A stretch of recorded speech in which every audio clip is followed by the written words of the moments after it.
એક નવી ક્રાંતિની શરૂઆત થઈ છે અને આ ક્રાંતિમાં જો તમે બધા જ યથાશક્તિ પોતાનું યોગદાન આપશો તો તમારા નામનો ઇતિહાસ બનવા જઈ રહ્યો છે. ઇતિહાસ.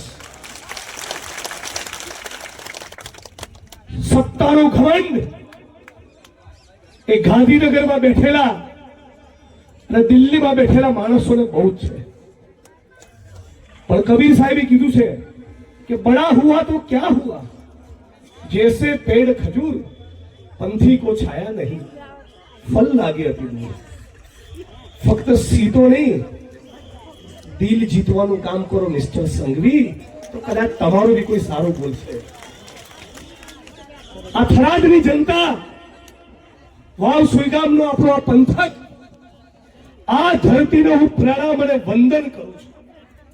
એટલા માટે નહીં કે મારા સમર્થનમાં રેલી કરી, એટલા માટે પ્રણામ અને વંદન કરું છું કે આ ધરતીએ દારૂ અને ડ્રગ્સની સામે આખા ગુજરાતને રાહ ચીંધ્યો છે.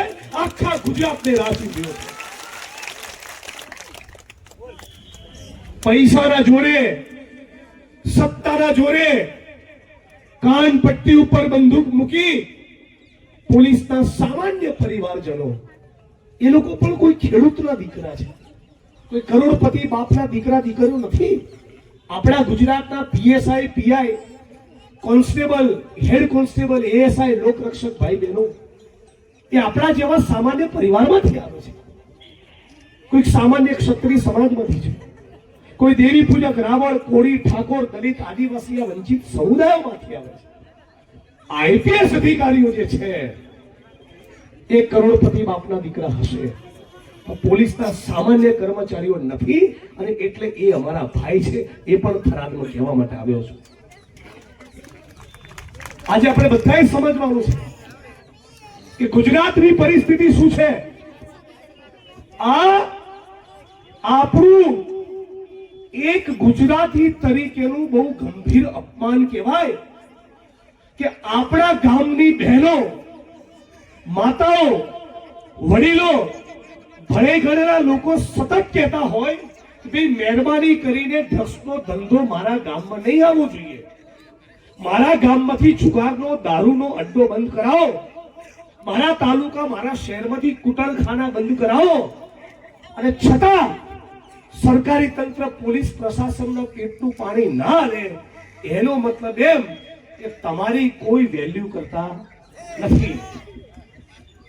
આપણે જાણીએ છીએ જે ભ્રષ્ટ અધિકારીઓ છે, જેનામાંથી સત્તાનો ઘમંડ છે, પોલીસ સ્ટેશનમાં જઈને જ રે આમ કરીને કામ કરે છે ને, આવી રીતે જ વાત કરે છે ને. સારા અધિકારીઓની વાત નથી. જે બદતમીઝ છે, જે ભ્રષ્ટાચારી છે, જેને રૂપિયા છાપવા છે, જેને વહીવટો કરવા છે, જેને જુગાર અને દારૂ અને ડ્રગ્સમાંથી કમાવું છે, એ સત્તાના નશામાં હોય છે. આવા સત્તાના જે લોકો નશામાં ફરે છે એવા માણસોને કહેવા માંગુ છું કે બરાબર સમજી લેજો. જે દિવસે આ ગુજરાતની જનતા જાગી ગઈ, કોઈને મોં બતાવવાને લાયક નહીં રહો. આજ થરાદની અંદર એક પીએસઆઈ એ પોતે ડ્રગ્સનો બંધાણી બની ચૂક્યો છે. દાપણ કરવાઓ છો આજ થરાદની અંદર છે કે નહીં ભાઈ? જાણો છો ને? નામ જોગ એટલા માટે નથી કેવું કે મારે ખરેખર પટો નથી ઉતારવો, બાકી ઉતારીને બતાવું વટકે સાથ.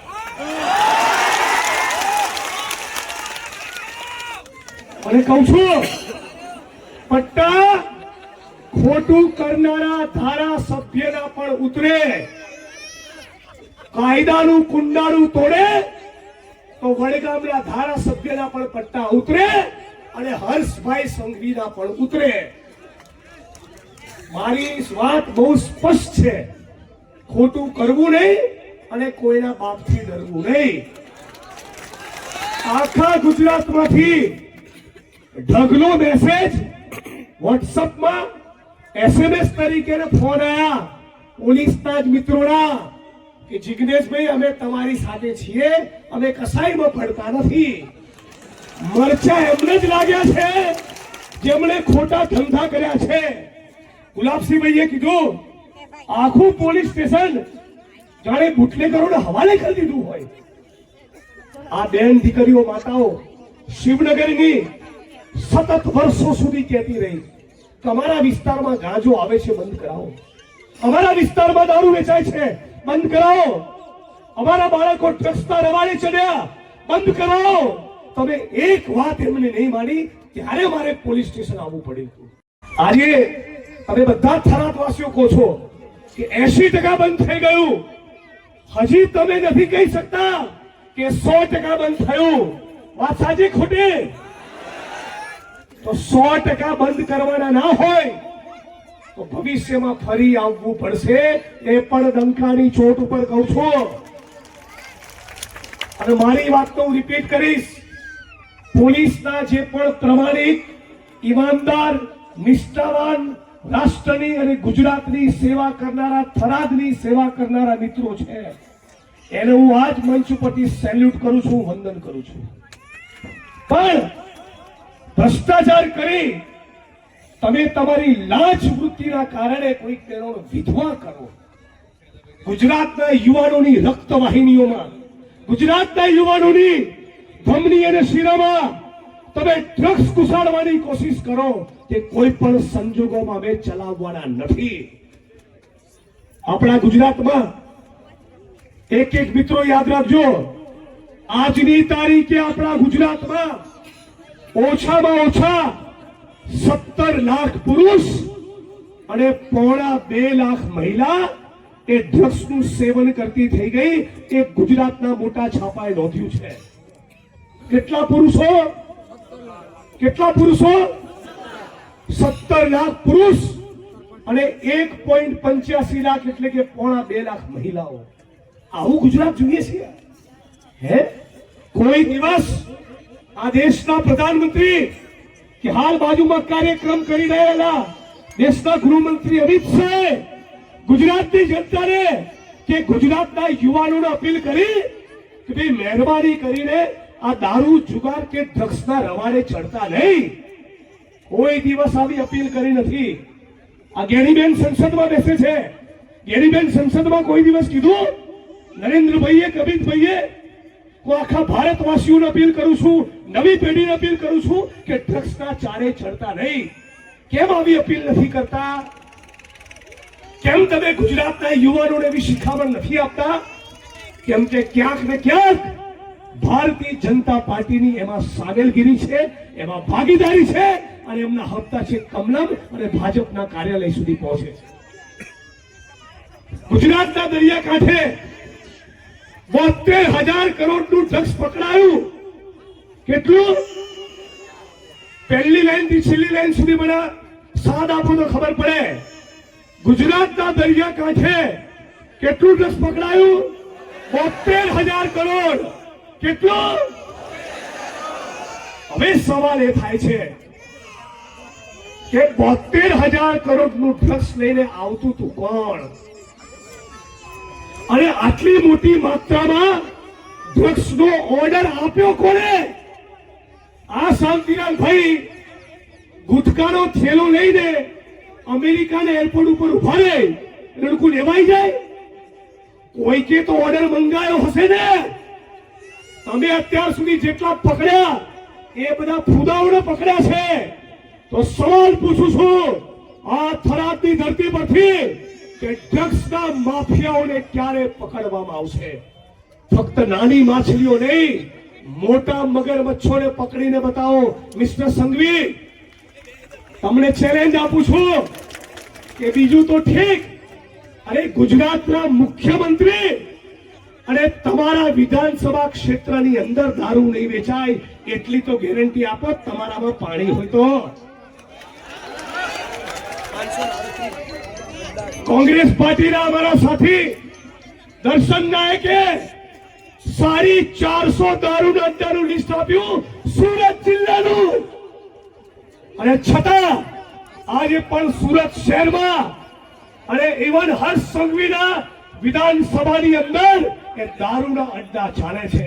શરમ આવી જોઈએ.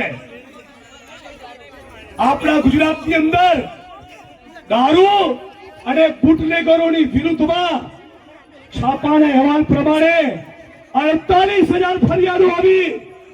બોલો કેટલી ફરિયાદ આવી? 48,000. અને ગૃહમંત્રી મારા વિધાનસભા વડગામમાં આવીને કહે છે કે મને અડધી રાતે ફોન કરજો. અને ભાઈ આ 48,000 ફરિયાદો આવી એનું શું કર્યું? કોઈ જવાબ નથી. હું આપ તમામ લોકોને કહેવા માંગુ છું, મારી બેન દીકરીઓ અને માતાઓને કહેવા માંગુ છું, આપ તમામ લોકોને કહેવા માંગુ છું, આપણા ગુજરાતમાં હવે વધુ એક પણ બેન દીકરી કે માતાને આપણે વિધવા થવા દેવી નથી. આ ડ્રગ્સ એ આપણી વર્તમાન પેઢી અને આવનારી પેઢીને ખતમ કરી નાખશે, બરબાદ કરી નાખશે. એક પણ ઘર બચશે નહીં. આ વાતને ગંભીરતાથી લેજો. આ ડ્રગ્સનો કારોબાર કરનારા આંતરરાષ્ટ્રીય અને રાષ્ટ્રીય સ્તરના માફિયાઓ છે. અને આ માફિયાઓ એ ઉચ્ચ આઈએસ અધિકારીઓ, આઈપીએસ અધિકારીઓ અને મોટા મંત્રીઓની સાથે મિલી ભગત ના કરે તો તમારા થરાદની સીમામાં ડ્રગ્સ આવે નહીં. આવી શકે તો આપણે બધાને કહેવું પડશે, એક એક પરિવારને જગાડો, એક એક યુવાનને જગાડો. કોઈ પણ આપણા થરાદમાં, આપણા ગુજરાતમાં ડ્રગ્સ લેતું હોય તો એના મા બાપને જાણ કરો, પોલીસ સ્ટેશનમાં જાણ કરો, મામલતદાર, પ્રાંત અધિકારી, એસપી અને કલેક્ટરને જાણ કરો. અને ફરી એકવાર મીડિયા સમક્ષ તો કીધું તું, આ મંચ ઉપરથી ફરી કહેવા માંગુ છું, આ વિસ્તારના જિલ્લા પોલીસ વડા અને પોલીસ ઇન્સ્પેક્ટર, હું જ્યારે રેલી લઈને આવ્યો ત્યારે એમની નોકરીને 12-15 દિવસ થયા હતા.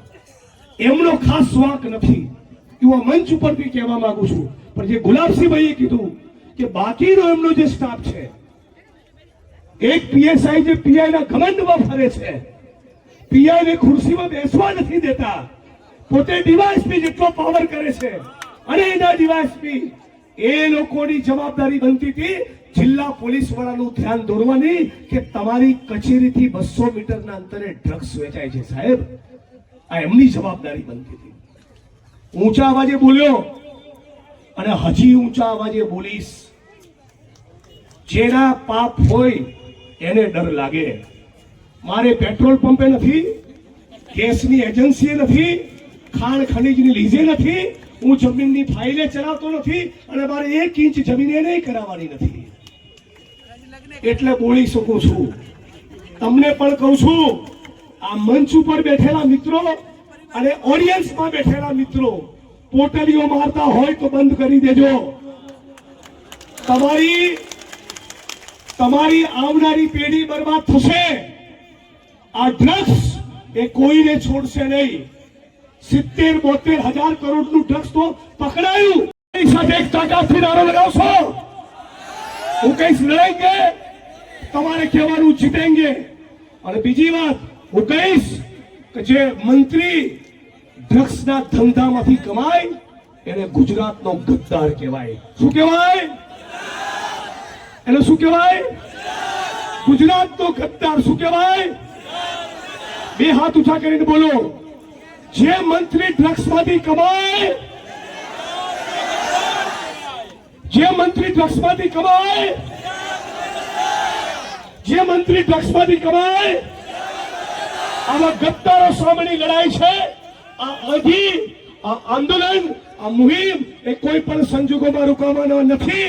થરાદની પોલીસને વિનંતી કરું છું કે મેડિકલ સ્ટોરમાં જે સિરપ વેચાય છે, બીજા કેફી પદાર્થો વેચાય છે, આજે 7 સ્પીડ બંધ કરાવી દો. હવે સભા નહીં કરું, હવે અચાનક રેડ પાડીશ. અને હું તમને કહેવા માંગુ છું, પછી તમને વધારે સુધરશે. તમે પણ પોલીસના મિત્રો, અમારા ભાઈઓ છો, અમારા પરિવારના છો. તમારું પૂરું સન્માન કરવા માંગુ છું, તમારી રિસ્પેક્ટ જાળવીશ. પણ ગોરખ ધંધા કરશો અને એવું ના સમજતા કે હમણાં મામલો ટાઈટ છે ત્યાં સુધી બંધ અને મહિના પછી ચાલુ ના. આ ભૂલ મારી જોડે તો કરતા જ નહીં. હું પણ પકડું એટલે ના છોડું. મારો બી એવો સ્વભાવ છે. એટલે હજરબમ છે એવું ને એવું રાખજો. અને મેડિકલ સ્ટોર થી લઈને બીજા જે પણ કેફી પદાર્થો વેચાતા હોય એ બધું બંધ કરાવજો. હું કહીશ લડેંગે, તમે કહેશો જીતેંગે. લડેંગે, લડેંગે. ડ્રગ્સ નો કારોબાર બંધ કરો, ડ્રગ્સ નો ધંધો બંધ કરો, ડ્રગ્સ નો ધંધો બંધ કરો, દારૂના અડ્ડા બંધ કરો, જુગારના અડ્ડા બંધ કરો, કુટરખાના બંધ કરો.